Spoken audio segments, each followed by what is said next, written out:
يا مساء الخير ويا مساء الدفا، طالما في مخبوزات يبقى مساء الدفا على طول. حضروا بقى كوباية الحليب وتعالوا لي.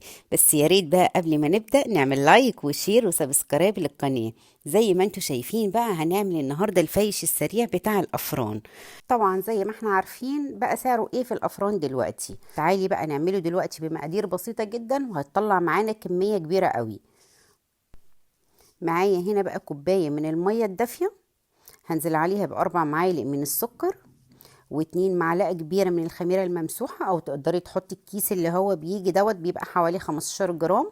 معلقة كبيرة من الكركم، وربع معلقة صغيرة من بودرة الزعفران، دي اختياري بس بتدي لون حلو جدا. يفضل طبعا انك تحطيها، بتجيبيها عادي من عند العطار. معايا هنا بقى كيلو من الدقيق، هنزل عليه بمعلقة من الملح، وكوباية من المية، وكوباية من الزيت. تقدري تخلي الزيت كوباية الا ربع.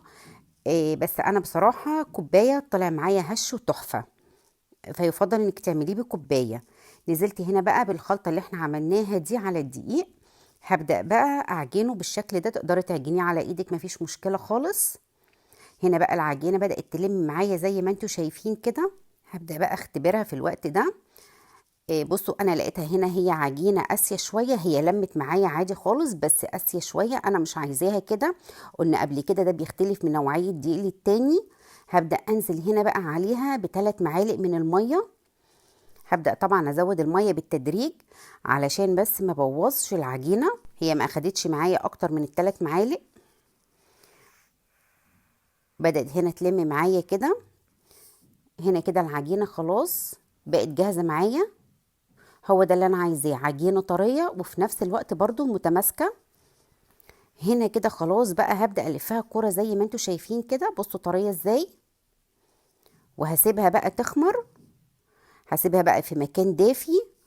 هتقعد معايا حوالي ساعتين، وهتبقى معايا بالشكل اللي انتوا شايفينه ده. اول بقى ما تبدأ تخمر معايا هبدأ بقى اشتغل فيها. هبدأ بقى اعملها على شكل اسطوانة، واقطعها على اربعة. تقدر تقطعيها على خمسة، بس انا كنت شايفة ان اربعة دوت حجم مناسب جدا للرغيف. بالشكل اللي انتوا شايفينه ده. هبدأ بقى هنا اخد اول كورة كده عملتها، وابدأ افرد فيها. هفردها كويس، بس حاولي برضو انك ما تخليهاش رقيقة قوي زي ما انتوا شايفين كده. بعد بقى ما فردتها هبدأ بقى الفها على شكل اسطوانة. طبعا الصورة شارحة نفسها بالشكل اللي انتوا شايفينه ده. وابدأ بقى اقفلها كويس قوي، واحط بقى الرول ده على الجزء اللي تحت اللي انا مقفلاه.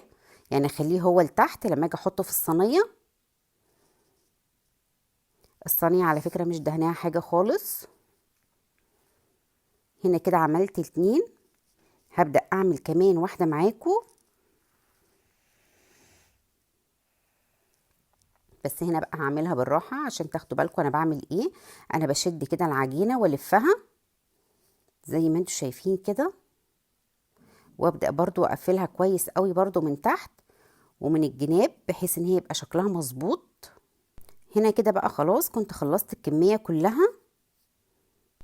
هركنهم بقى على جنب واسيبهم يخمروا لمدة ساعتين، يعني في الساعة دي ممكن تاخد معايا ساعتين. تمام. هنا بقى بعد ما خمروا معايا بالشكل اللي انتوا شايفينه ده، هدخلهم بقى الفرن على درجة حرارة 180 في الرف اللي في النص.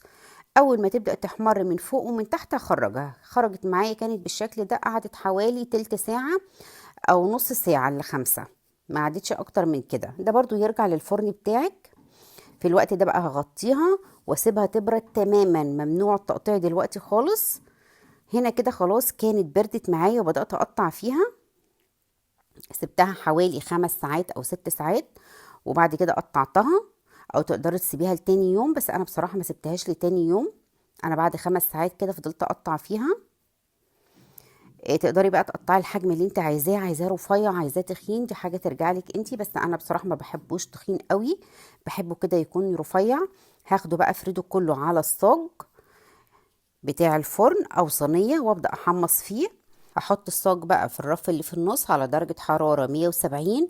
اول ما يبدأ يتحمص من تحت هقلبه على الناحية التانية، بس خلي بالك ما بياخدش ثواني، يعني ممكن 5 دقايق على كل ناحية وتلاقيه اتحمص معانا عشان ما يتحرقش مننا. هنا خلاص كنت خلصت بقى الكمية كلها، بس دي طبعا مش الكمية كلها، يعني في طبق اتاكل.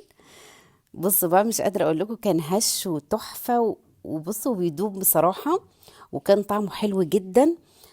ومش قادرة اقول لكم كيلو الدقيق طلع كمية كبيرة جدا ومكلفناش كتير طبعا، يعني بمقارنة طبعا بالاسعار اللي احنا بقينا نشوفها دلوقتي بره.